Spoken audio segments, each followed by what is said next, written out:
Kelsey Plum gets real in 9-word response to Caitlin Clark-fueled Indiana Fever takeover in LA. Indiana Fever fans heard it when the franchise said, "Our road games sound like home games," and it shows. After the Red Fever jerseys filled the TD Garden when the team played the Connecticut Sun, a huge crowd turned out at the Crypto.com Arena, sporting Indiana blue.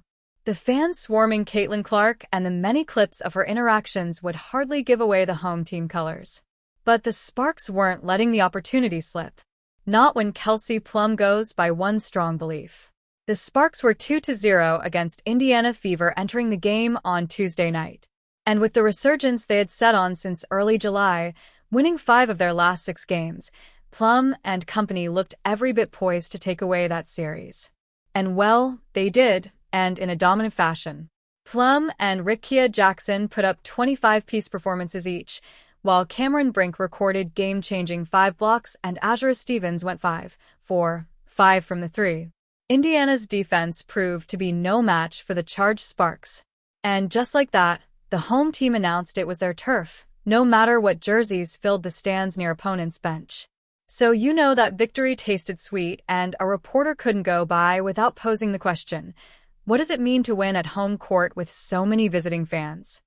Well, given the history with Clark, the Sparks guard chose to tread cautiously.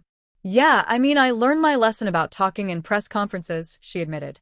That, of course, seemed like a reference to her infamous All-Star Game press conference.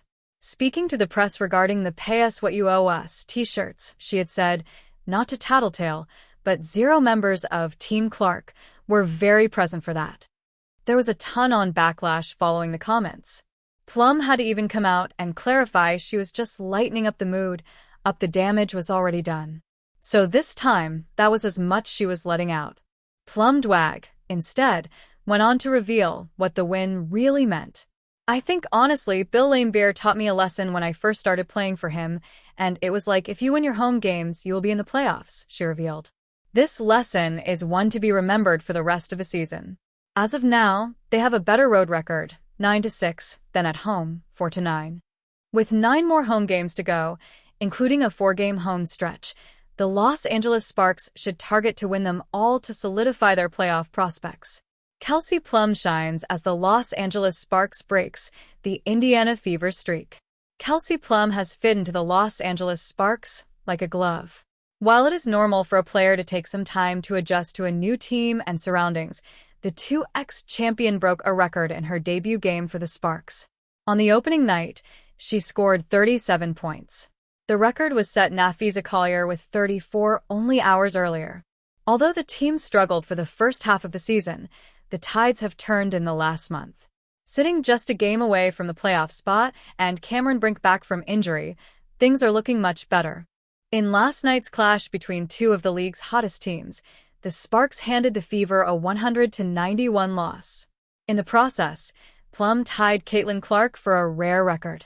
Her 25-point and 11-assist performance had her joining the 2024 roadie as the only 2 players with 5 consecutive 20-plus points and 6-plus assists performances.